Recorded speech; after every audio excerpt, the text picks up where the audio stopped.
seem to be causing some apprehension, but we'll see all about that. And well, my guest this morning, Mr. Gbenga Omotosho, is the Lagos State Commissioner for Information and Strategy. A fine morning to you, Gbenga. Thank you very much for coming on. And we also have in the studio Engineer Aramide Adeyoye. She's a special advisor to Governor Sanwo-Olu on works and infrastructure. Good morning, and thank you very much for coming on. Good morning, Mr. Yeah. Thank you for having me on your program. Our pleasure. And we will be joined by the Lagos State Commissioner for Transport by, they say remotely. He's coming by Zoom. He'll be on the program as well. Okay, no doubt when you see Lagos, officials around me, they're in a different mode. I imagine that they're in a campaign mode. It's still business, as you know, everybody's been talking about the industrious level of Lagos State, but now I think they're in campaign mode, and so they've visited us, and we're happy to have them. Now, before we go, there was a bit of worrying news that emerged this morning via the ubiquitous WhatsApp of an incident in Ajegunle, Akere Market in Ajegunle. It was a very worrying video because the person who took the video was narrating the market was in smoke, in flames, and there was somebody lamenting that, what did we do to anybody? Look at what has happened. I don't know if you've seen this, or if you've heard or seen this particular worrying video that I'm talking about.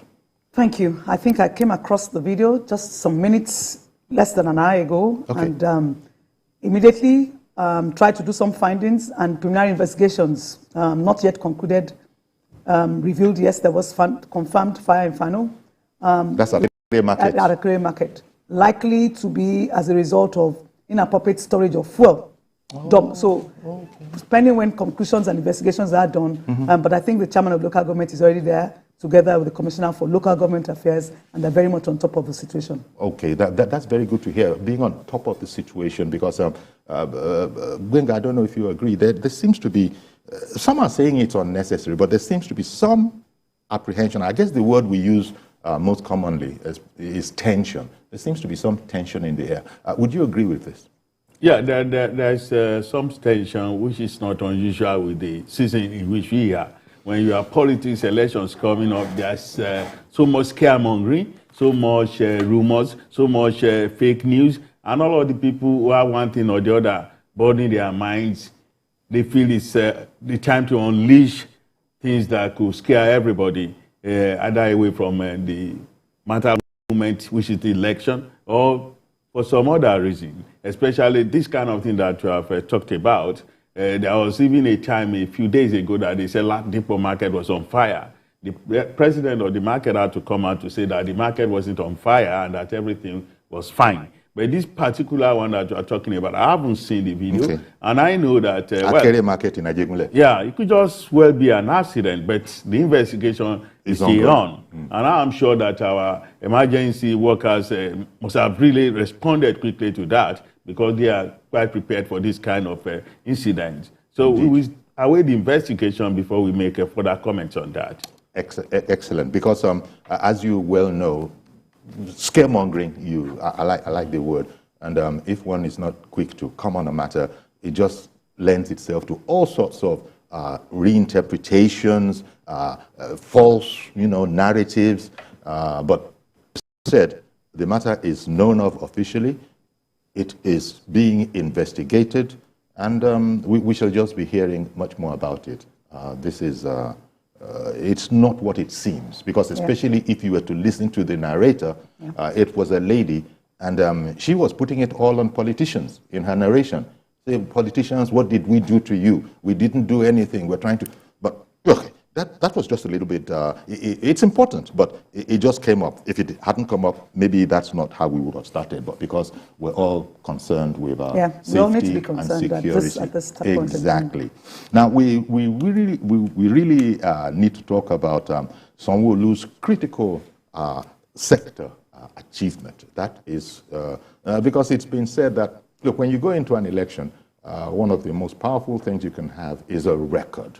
You have something, as it were, to show. When it comes to critical sector, what are the critical sectors? Okay, thank you for that question. Like the developmental agenda, as everybody is well, you're all aware, the team's agenda that we have, it's encapsulated the T, as in transportation and traffic management, of which one of the ministries I actually handle. You also have your health, you have your education, you have the M, of course, making Lagos the 21st century, and of course, S, the security and governance. So for us, Dr. Fred is also online. I think he's virtually on there. The He'll be Commissioner speaking for to the traffic management part, and I'll be speaking to the transportation, which means the roads and the bridges as well. He's also able to speak about the waterways at some point in time because of the transportation on the waterways. So for this administration, between 2019 to 2023, we have been able to intervene in about 240 road projects, of which 89 are complete and 151 are ongoing. That means in this 3.5 years, we've been able to add a stock of 115 kilometers of new roads, new completed roads. But by the time we're able to finish this road, we'll end up having a 751 kilometers total stock. So for me, that's a critical number. The total number of network of roads in Lagos as we have now is about 10,000 kilometers. Okay. What that means is we'll have been able to add close to about 8% increase in stock. Okay. In just 3.5 years. Because that was what I was going to ask that what was the stock you met that you have taken, and this is what you've just explained. That's exactly what it is. Let me now say good morning. And it cuts across all of the LGAs, all across the 20 LGAs. So that number is not just concentrated in one local government, it's all across. A lot of people wonder, what have we done? In my ministry, there are 4 other agencies under Ministry of Works and Infrastructure. You have the Public Works Department, the Public Works that is versus the responsibility of maintaining the roads. You have the SIMRA, Lagos State Infrastructure Management Regulatory Agency, that is in charge of the duct laying and the mast towers. You also have the material testing laboratory that does the integrity test on buildings for schools and all of the rest. And then more importantly, you have the main Ministry of Work itself. So those ministries are there, and then you have LASIAMA. LASIAMA is also the agency that is responsible for maintaining all of the public buildings that are newly constructed or even already there. So those 4 agencies are under Ministry of Works and Infrastructure, and all of us together form a complete pack, and I can tell you what each and every one of them has achieved. Okay. For LASIAMA, the maintenance agency, they've been able to rehabilitate about 247 public buildings in the judiciary, in the health sector. They've been able to also build 10 oxygen tent centers, 10 oxygen during COVID. We were inundated with COVID, and of course, everybody then understood that air indeed is expensive. What this administration has been able to do is build 10 oxygen centers and also ambulance points all across hospitals. So we've been able to structure, also created a template of how we maintain our public buildings, what kind of standards to do.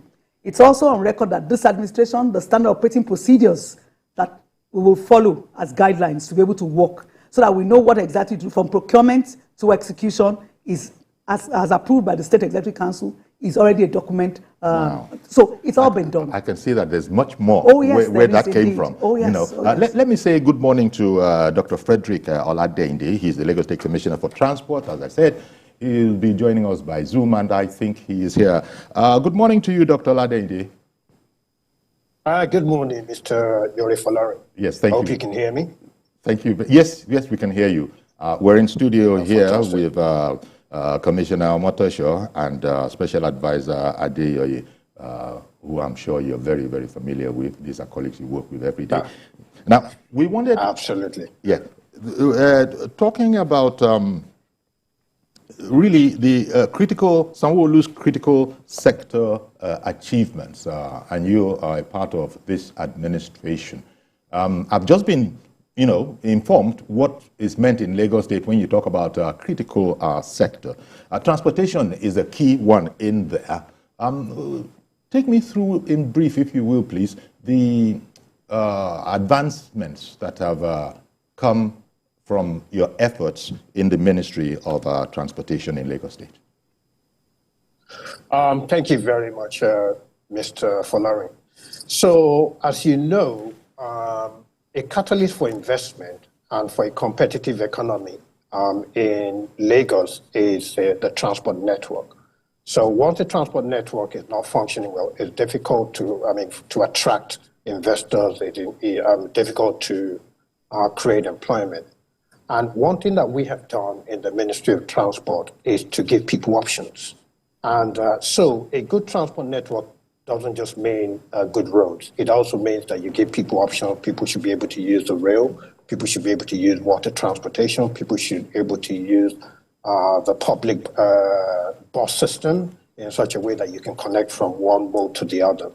And what we have done in the last 3.5 to 4 years of the governor, Mr. Babajide Olusola Sanwo-Olu, is to ensure that we revamp the water transport system. What do I mean by that? So we have developed 16 jetties. About 8 will be commissioned soon. And this allows about 15 local governments out of the 20 to actually have access to our waterways. Not only have we developed 16 jetties, we have also added some ferries, 40-seaters, 50-seaters, 60-seaters, just to ensure that we encourage the private operator to also invest in passenger ferries. So this government has invested in 16 of them, and that makes the fleet of Lag Ferry about 22. Now, apart from that, we are also reforming the bus system.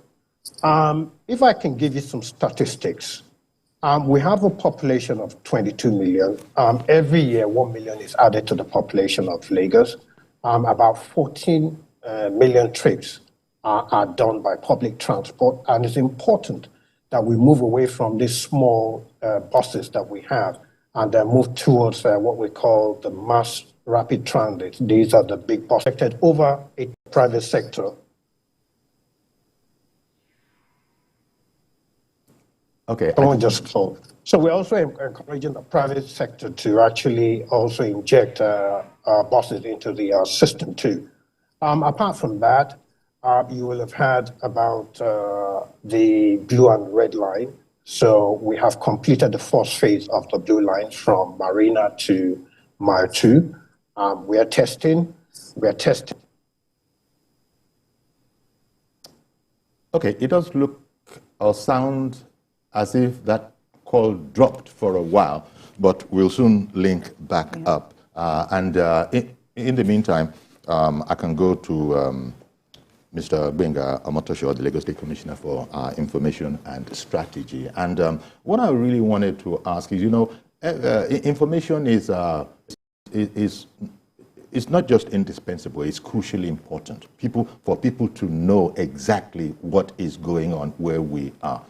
I don't know what your reaction would be to sometimes you hear that one doesn't know. And so when people don't know, you trust our people, they're not going to leave a vacuum. They will come up with something. They will compose something and put it out as if it was authoritative.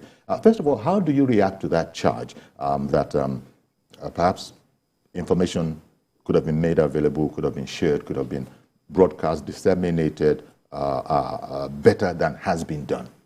Well, it's all about a matter of perception, whatever you think. And then, but the most important thing that I think we should be talking about in terms of information dissemination is the danger that we all face that fake news constitutes, and then the public lapping them up and then being able to just scatter it all over, sowing such seeds of discord among people. That, I think, is the most dangerous thing that we are talking about. Look at the fire that you spoke of. Mm-hmm. Many people didn't have an idea, but by the time we finish this program now, you see the number of interpretations that will have been given to that fire.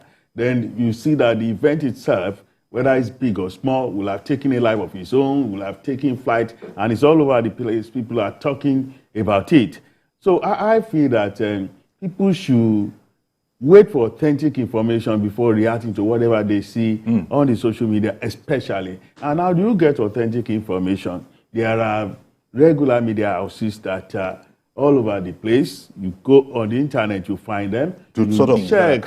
Because how many, you got to have so many eyes out there, maybe just collating, noting what is coming so that you or your team would know what needs to be reacted to, commented on. Because it seems like a mammoth job because you know how wide the internet is. The use of WhatsApp is one of the most popular apps for disseminating sometimes bad information. You might not see it all yourself or hear it all yourself. I brought the Akere Market one to studio, and Engineer Ade has said that, coincidentally, I was on that, and I've spoken with the chairman of the local government, and it's not what it appears to be. As a matter of fact, investigations are ongoing, but there are preliminary reports that it was that market, actually, there was a fuel dump kind of aspect to it. Even conclusive reports will be coming later on. So the point I'm making is that I can imagine, anybody can imagine, if they want to be fair, that you can't see it all. Do you have a team out there that's combing, crawling the internet so that which you need to know about, you know about? We have a team there that is doing that. In the Ministry of Information, we have a mini newsroom that behaves the way your newsroom here behaves. Everything going on in town, they monitor. We have divisional offices in the 5 divisions of Lagos State that are reporting to the headquarters every moment. And so they're also monitoring these informal sectors, because as you were just saying, mainstream press is the place to really take your news from. But people take it from anybody as long as it will go on WhatsApp. Yeah, I'm not saying that. I'm just saying in terms of fact-checking, you want to know what is going on. That's right. The fire now, the way it will be reported on the social media will be different from the way it will be reported by mainstream media, who also are on the internet. Everybody is on the internet nowadays because you want to get news real time. Yes. So what we do is that we even preempt such situations. For example, the day that they said Ladipo market was on fire, and before the president of the market reacted himself, because we knew that there was no fire, the first thing to do is to ask the emergency workers whether they had any report like that. And since they didn't get any report like that, and they had even checked. So the Minister of Information pushed out a story on the social media to say that it's all lies. And maybe that even encouraged the president of the market to come on board to say also that it's all lies, that there was no fire at Ladipo. So we do certain things to preempt the situation. But I want all of us to see it as, apart from the mere fact that information flows, we should also begin to worry about the kind of information we consume as Lagosians, as Nigerians, so that if you see something on the social media, you do not take it as the truth. You just subject it to some test for you to be able to believe whether it is credible or not. Exactly. You actually, there must be many people also that do the same. I always will fact check, especially when the story is looking fantabulous, out of this world. The first thing I do is that I'll now cross-check it with all the mainstream media. And if this news is this hot, there's no how the mainstream media will miss it. But people who go on the internet, either they don't bother to cross-check these things, or, you know, if they do, and, you know, if they see that mainstream media is not covering this story, they should be able to ask themselves the question, why? Those people, they feed off breaking stories and the latest news. And if all the mainstream papers, television stations, radio stations, nobody is covering that thing, I would have counseled that people should restrain themselves from forwarding it on, but they still do. Now, I wonder if Dr. You know, if Dr. Oladende is back up. We were speaking with him when the call dropped. Is he back up? I don't think he is. Otherwise, I would have heard. No, I'm back up. I'm back up. Okay. Okay, there you are. Sorry about that. It dropped. So I was going to ask. I got a lot of information out of what you said, and also we in studio here are putting out. You might be seeing it. I don't know the device you're using. You might be seeing information we're putting out on what Lagos State has done. But I wanted to ask about well, first of all, there are the waterways, and then there are the trains. You know, and rail line before it dropped. So we have completed the first phase of the blue line from Marina to Mile 2. We have started testing. We've been carrying passengers since last month, and the testing will stop by the end of this month, and then passenger operation will then start by the first week of April. As we speak, there are some people already going to Mile 2 and then back. So we have thousands of people that want to board the Blue Line. We have also signed the completion of that line from Mile 2 to Okokomaiko, and so we'll start work on that immediately. The Red Line is also a very interesting project that started under this administration. It starts from Agbado and it would end in Marina. But the first phase is from Agbado to Oyingbo, and that is about 90 to 95% complete. We have brought in some rolling stock, and then we will start testing that very soon. So under this administration, 2 rail lines will start operating, which is, I mean, I don't know of any administration that have done that in Lagos. I mean, in Nigeria, talk less of, in Lagos, talk less of Nigeria. But apart from that, the governor also injected about 1,000 taxis, that's lag ride taxis. And the idea here is to give people options. So I talked about injecting 1,000 buses. You know, people have to get to the main road. And so what the governor did was to create a hierarchy of bus mode, where you have the high capacity buses plying your main road, and then you have the smaller buses, which is called the first and last mile, which goes into your communities and then bring people out to the network. And he injected about 500. There's another 500 that we're working on right now, so to make it 1,000. And so what you have is an array of options that people can use to move from one point to the other. And the key to a very good transport network is integration. And about 2.5 years ago, we actually commissioned the Cowrie card, which people can use on the various modes of transport. So you can use it on water transportation, you can use it on the rail when we start passenger operation. You can also use it on our BLTs and buses. I beg your pardon, you would load such a card, right? You would preload such a card. You would load it with money, and then all you need to do is to tap in and to tap out. So each of these modes would have a validator where you then tap in and tap out. And what that does is that it just makes traveling by public transport cheaper and much more easier, so you don't have to carry money. And once you have the card, and it's moved seamlessly from one point to the other. And so that's on the public transport side. I would like to move to the junction improvement that we have done. So this administration at the beginning in 2019 identified 60 critical junctions that needed to be increased, that needed to be improved and reconfigured. And we have completed 41. 13 will be completed before the end of this administration, and then we have 6 at concept stage. So junctions such as Allen Avenue, junctions such as Lekki Phase 1, Lekki Phase 2, Abraham Adesoya, Ikotun, Maryland, etc. And when you go to Victoria Island, there are various junctions that have been improved and increased. And I'll tell you the significance of that. So when you look at those 2 rail lines, they're enough to shut down the whole network, because there are a series of roads that you have to shut down to develop the pillars, etc.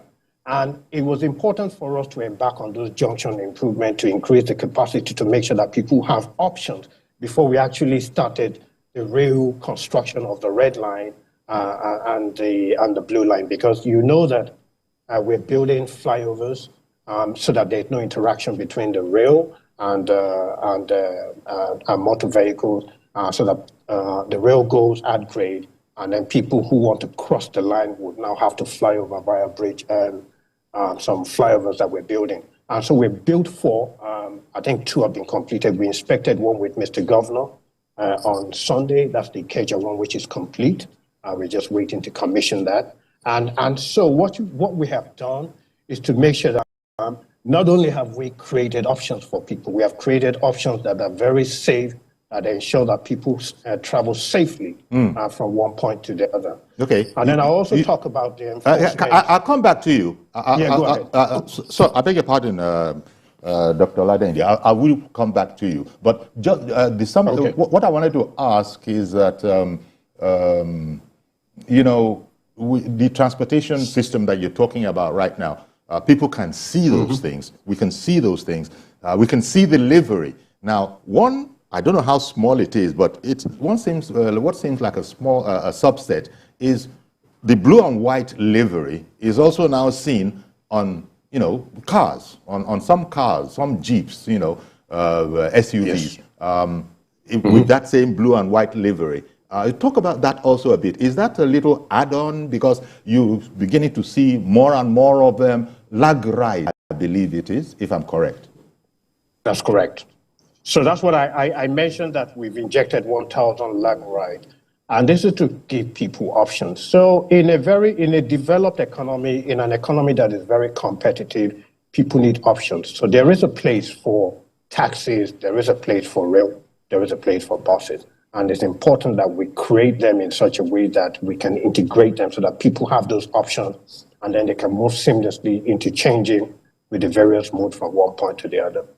The lag ride was created just to set a benchmark, to set a standard for our e-hailing, for the e-hailing company that we're beginning to see in Lagos. So you see Uber, you see Bolt, but a lot of people have complained that they're not safe, they're not regulated properly. So we developed a regulatory framework, and we set up one with the aid of the government just to set a benchmark that we want other investors to follow. And when you look at the review of lag ride, I mean, people will tell you that it's now one of the best e-hailing service that we have in Lagos. And the idea is to set that benchmark so that people, we deliver quality to our people who want to travel from one point to the other. All right. Thank you very much, Dr. Oladele. I have to go on a break. I don't know if I should go now. If I could talk with Engineer Adeoye for another 2 minutes or so. Okay. Well, what I wanted to ask you is that you spoke to us earlier about integrity tests on buildings. Now, that is something that it's of grave concern in Lagos.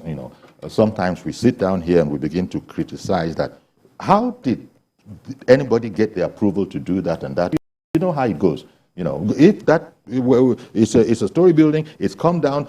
Government should have known all about it even before the foundations were built. Now, talk to me about conducting integrity tests on buildings. So the Lagos State Material Testing Laboratory is vested with the powers to be able to ascertain and check the fitness of that building.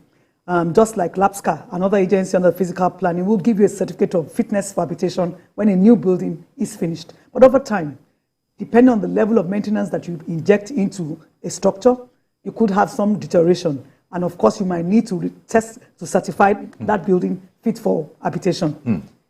So amongst public schools and even private schools, in the last 3.5 years, what the material testing lab has done is to conduct tests across all of the public schools and private schools so that we can avert situations like the one that happened at Itafaji.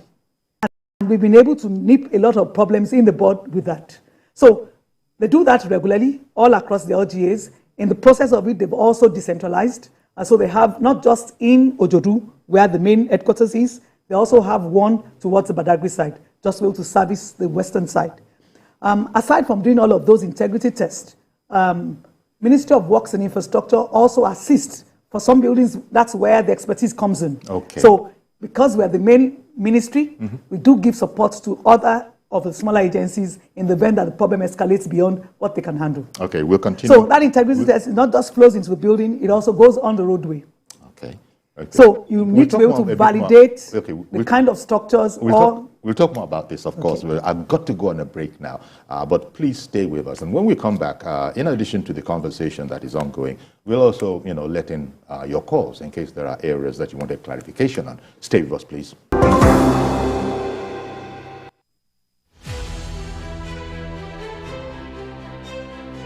It's the most visited state in Africa. As the 5th largest economy on the continent, covering Lagos and its government is no mean feat. It's a busy beat.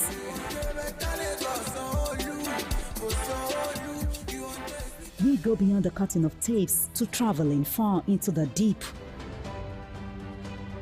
I want to thank the Lagos State government for the healthcare facility.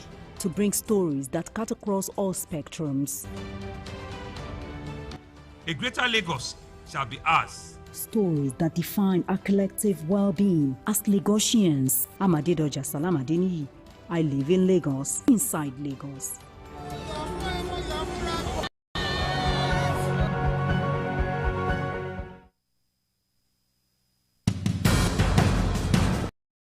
Information is power, information is security, information is knowledge. On Labor Lens, we believe that working people around the world have real questions of their own. They want to know how the world of work operates, what it means to the employer of labor, how policies affect workers in the workplace. On Labor Lens, I ensure we engage effectively the organized labor, organized private sector, and government to get out of them information workers are in need of. I am Sharon Ijason, asking questions that make you get sense of the workplace.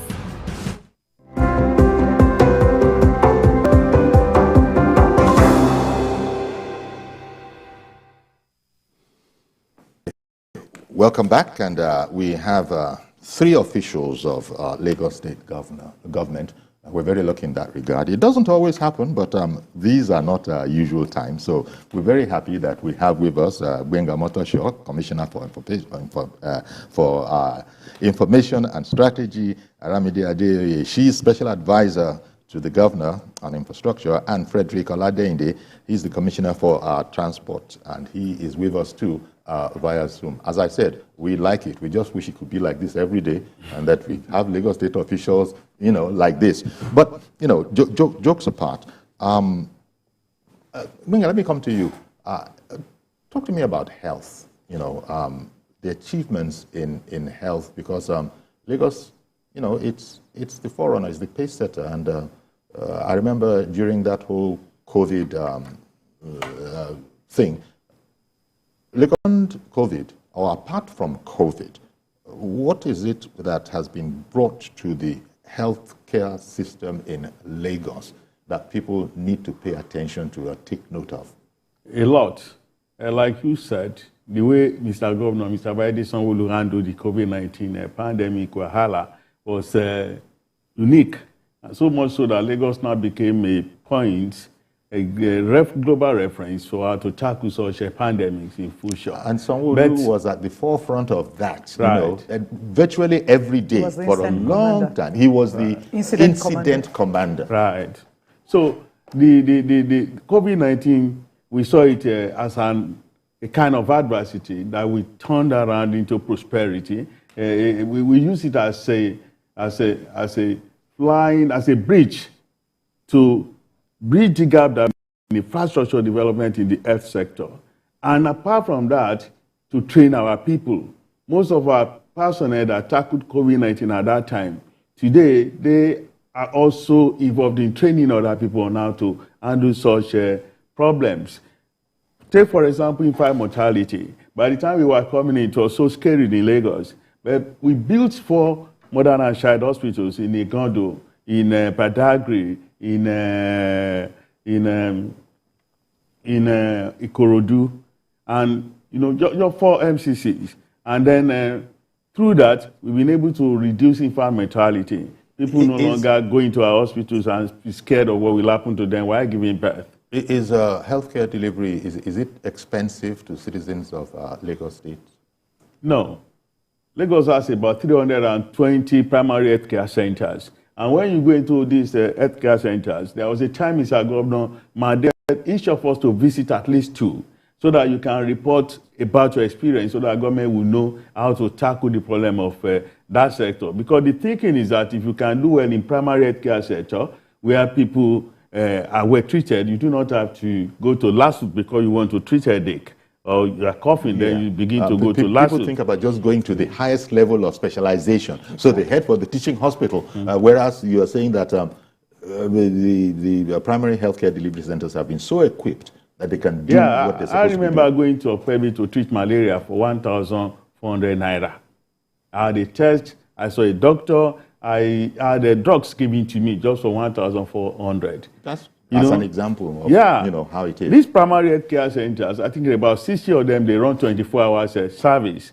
So apart from those primary health care centers, all our hospitals in Lagos are being refurbished. The one in Solo, refurbished, they are all looking brand new. Then you look at, for the first time in about 20-something years in Lagos, we are building a brand new general hospital in Ojo. We have never built one apart from the old ones that we used to have. Yes. It is on now. It's in Ojo? Yeah, it's in Ojo. Okay. 1 second. Let me take this call that's coming from Ghana.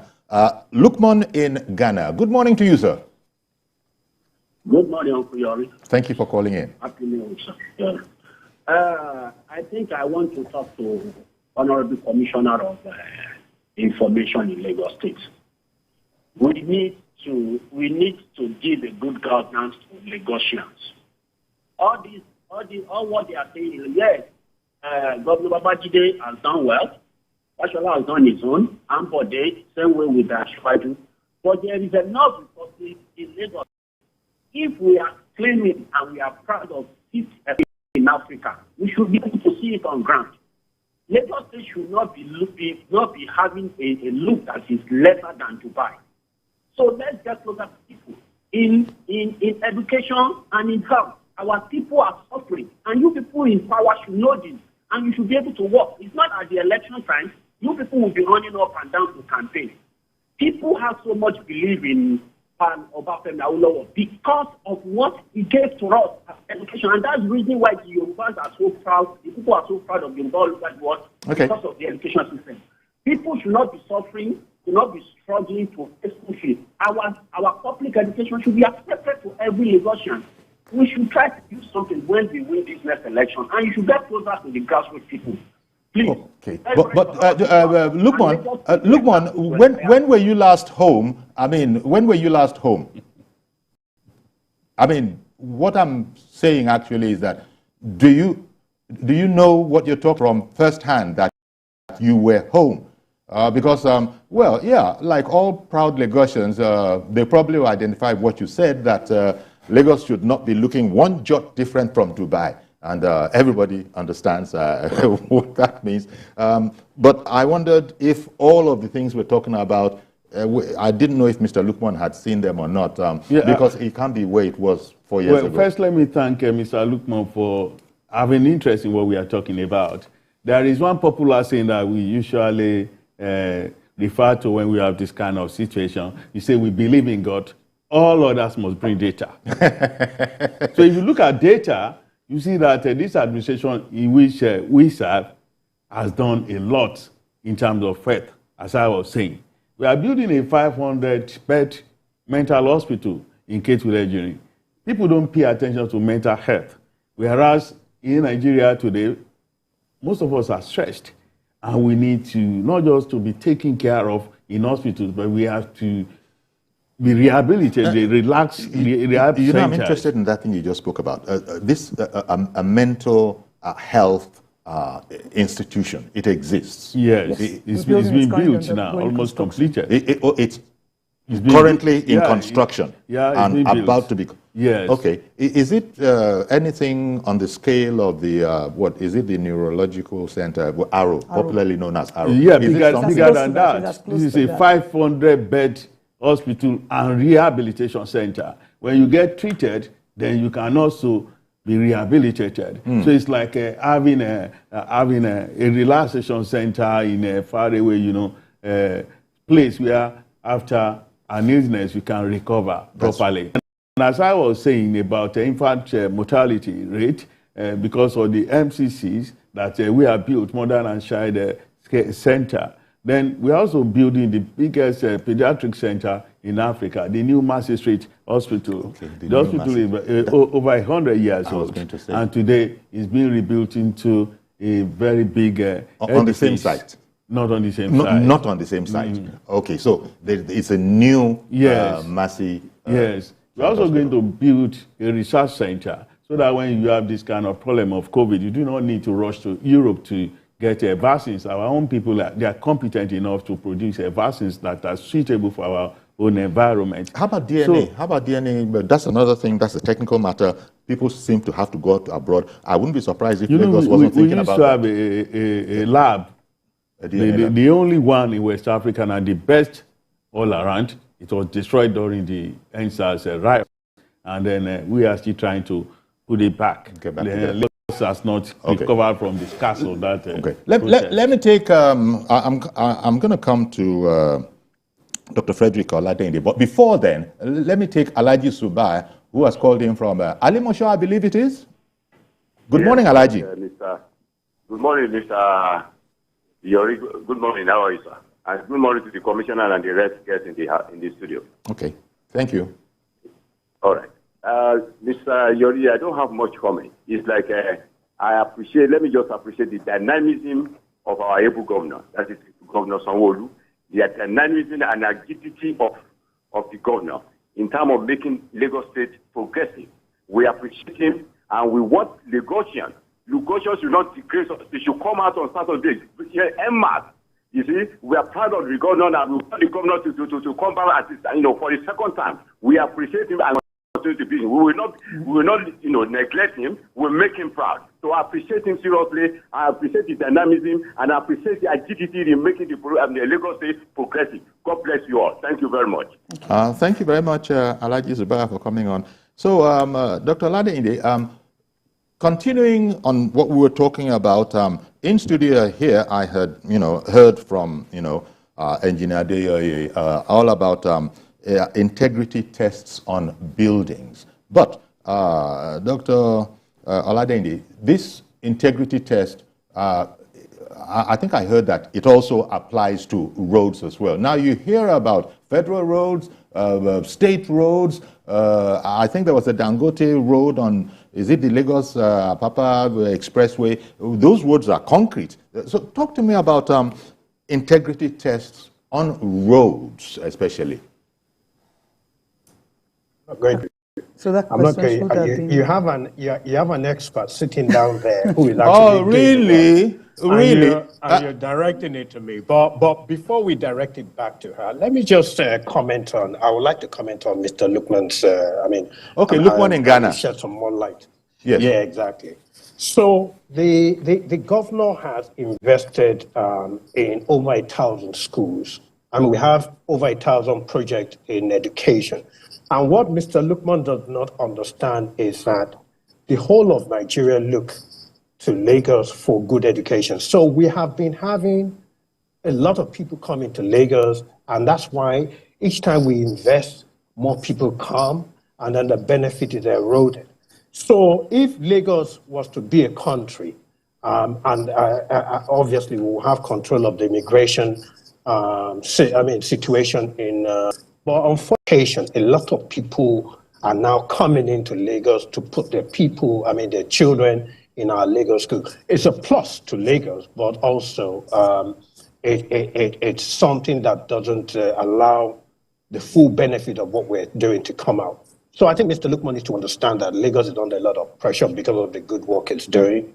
And I must say that we're also making Mr. Olo proud too. I mean, our governor is doing that definitely. I mean, there's a lot that he has done in education. He has increased the budget in education from a mere 8 to 10% to about 15%. And I think Mr. Lukman should come down and then look at what we're doing, and then he will be proud of what the governor is doing in education. But in terms of the integrity test, let me yield to my expert so that I don't get caned. Okay. Okay, so thank you. But just as a remark to what he said, Mr. Lukman from Ghana, it might interest him to know that the state government has represented 1,097 schools. The Eco-Excel, the tablets, what the school children are using now, the way they learn, the learning outcomes, we're beginning to see it. Pass rates for WAEC has up from 50% to about 75%. It just doesn't happen. The school teachers, about 18,000 of them, they work with these tablets. You can know exactly where the teachers are at any point in time. That's a lot of investment in education. Wetland in Agege is one of the top schools that you have in Lagos. And the pass rates with those children, you can see it. The Multina Best Teacher Award has gone to Lagos in the last 2 years. The top 3 teachers nationally. That speaks to something. It's a deliberate investment in not just in education, also around the infrastructure for education. But as Dr. So when Mr. Olade, Lukman, was saying, there's a pressure because people see this from around the country, make a beeline for Lagos. It is what it is. You have to accommodate them, but then it stretches things. Exactly. Infrastructure is stretched in Lagos because the number of quantum of people who come into Lagos without a border post, you don't stop people. They keep coming every day. Indeed, as they should be able to. So Lagos is the victim of its own circumstance. Yeah. So I'll now go to the integrity test. Yes. Like just as it applies for the road, for the buildings, it also applies for the roads. And I want you to talk us for the roads, Lagos, I mean state roads. Federal I will go to that. I want to take you back to 2019 when we came in, where the roads were pothole ridden. And I'll tell you something. Oftentimes people forget, it's like a pain. You forget, once it's over, you don't even remember anymore. It was so bad that no major arterial was spared. It also did a lot of studies to say what exactly the axle loads that are coming on this roadway. If you continue to do these pavements, inflexible pavement, they will not last you.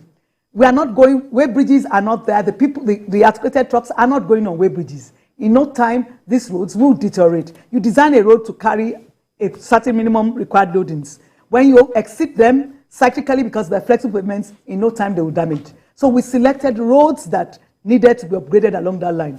Ikorodu Road from mile 12 back to Lamata office in Odota, and from Odota back to Independence Tunnel was all done in rigid concrete pavement. Okay. So people don't in concrete. Rigid concrete. Just the same concrete everybody knows. Yeah, but of course we reinforcement. Of course, it's a special grade concrete. So like I said earlier, I said this state government has done something. We have passed in the EXCO, the Executive Council, the standard operating procedures. It tells you how you must do a road, the procedures for building that road, which agencies will give sign-off. The standards have also been upped. So even for semi-rigid pavements in interlocking, as it were, because articulated trucks no longer carry 30 MPa strength, we have already upped them to 45 MPa strength so that they are durable. Even we specify what exactly the features of those stones must be. That's where the integrity test comes in, because you want to be sure that the test of what you actually put in there will meet the required standard. Indeed. So the federal government also has, there's also now a policy for rigid pavement, so there's a manual. 2 years ago, that manual was approved for every state government to begin to use it. So Lagos was yes, the federal, so it's an adaptation of what the federal government has passed in that manual. Okay, that's what has seen us now begin to do most of our major roads, carrying large articulated volumes of trucks in rigid pavements, inclusive of the road to the Dangote refinery port. Okay, and well, in Kaduna, good morning to you, sir, and thank you for holding on. Go ahead now, please. Okay, good afternoon. Good afternoon, sir. My name is Engineer Mukhtar. I'm calling you from Kaduna. Engineer Mukhtar, go ahead, please. We are very impressed with this, the present government, because we are always seeing the achievement of the government, actually, the immediate past government and the present government. So this is what we are copying in Kaduna State, because formally we don't have all these infrastructures, good roads, and the health sector.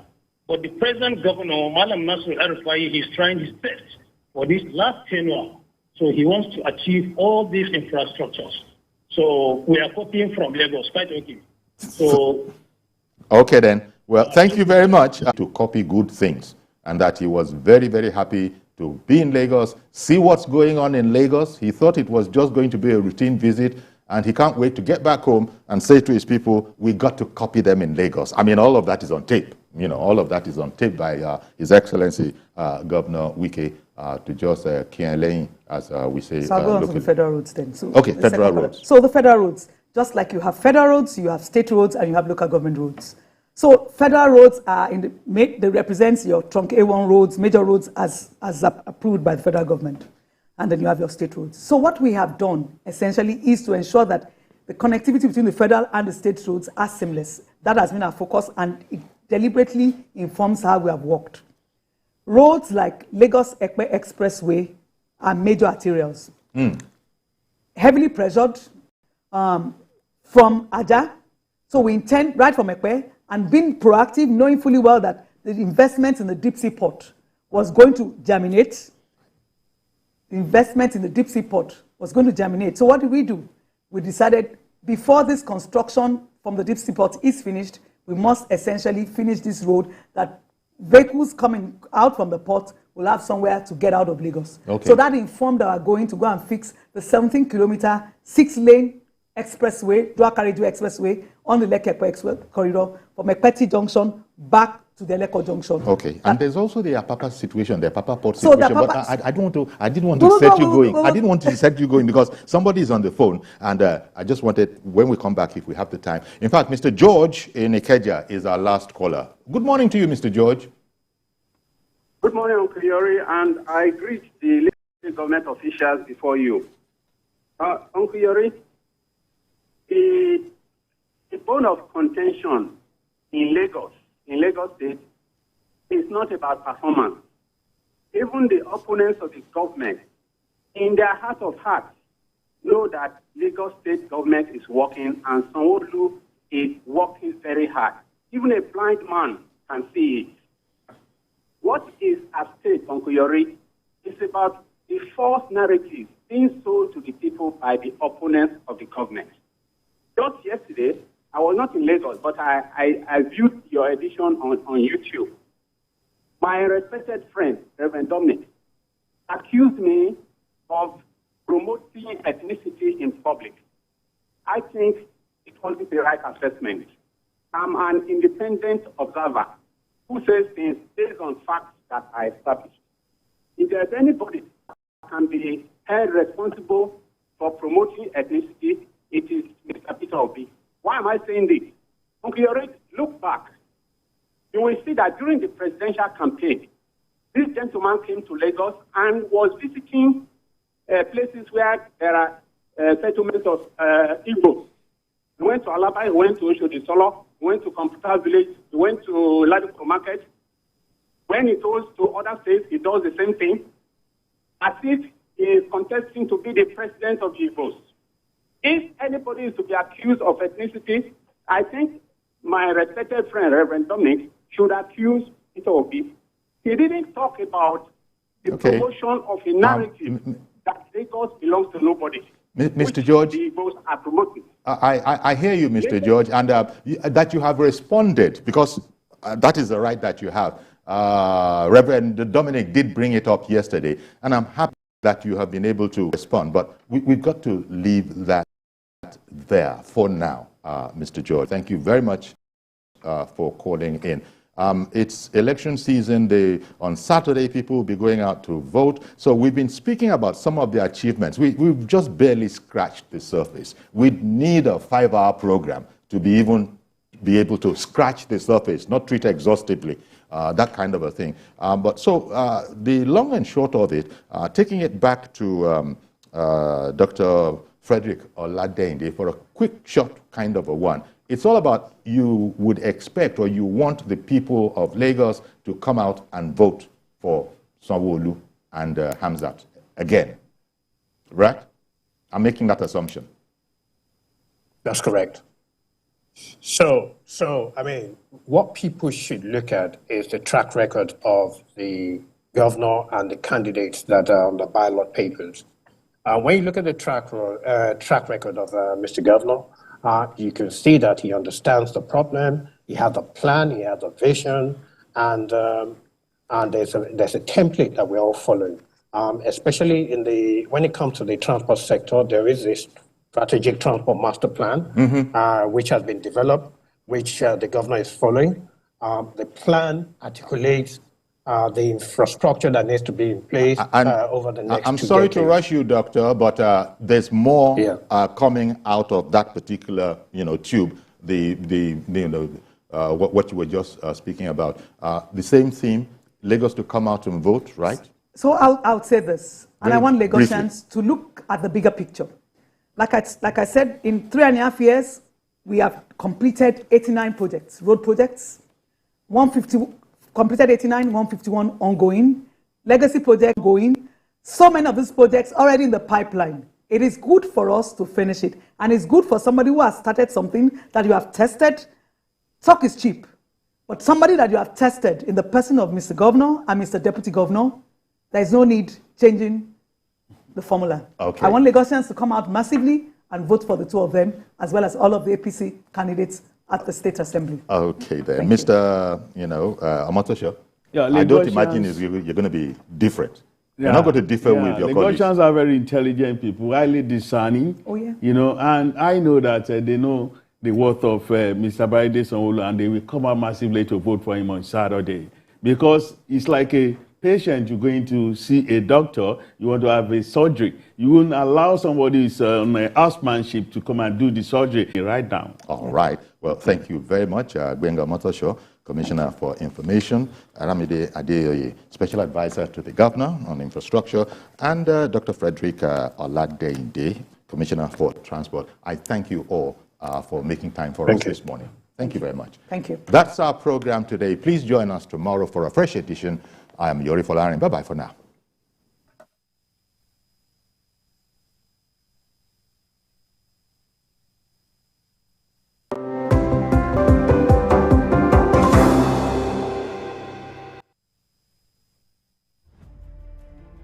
Politics is defined as getting what, where, when, and how. But in the mix, many things come to play to shape the political fortune of any country. Mr. Honorable Minister, this is how you misinform the public. From the political actors to the electorate, campaign to voting, from debates to policy decisions, big events happen to engage us in constant conversation. That's what we're looking for. Not some people who are talking about ethnicity. No. Who is on your mind? Don't worry. Join me every day on Politics Tonight, where we dissect issues that shape our political destiny. Politics Tonight, weekdays on TVC News. Keep up with the